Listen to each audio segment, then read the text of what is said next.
Il est impératif de réaffirmer et légaliser la marocanité du Sahara pour éviter la balkanisation du continent. C'est l'argument que défendent des personnalités africaines, dont d'ex-premiers ministres et ex-ministres des Affaires étrangères africains, réunis dans le cadre de la deuxième réunion de suivi de l'appel de Tanger le 17 novembre 2023. La position de ces acteurs rejoint la résolution du Conseil de sécurité de l'ONU du 30 octobre 2023 qui a apporté majoritairement son soutien à l'initiative marocaine d'autonomie pour le Sahara. Territoire contesté par le Front Polisario qui revendique dans ce territoire une république arabe sahraoui démocratique. Le plaidoyer, c'est d'abord de sensibiliser les leaders africains, les décideurs africains, et ensuite de sensibiliser les opinions africaines en général sur les enjeux de la question liée à la marocanité du Sahara. C'est extrêmement important.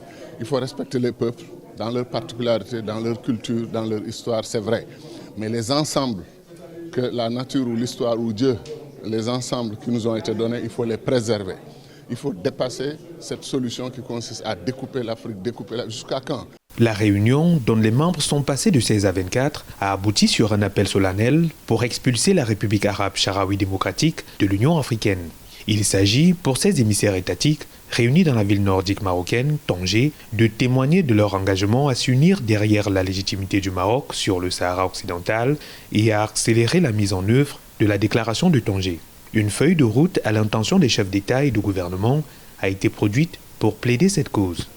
Nous avons finalement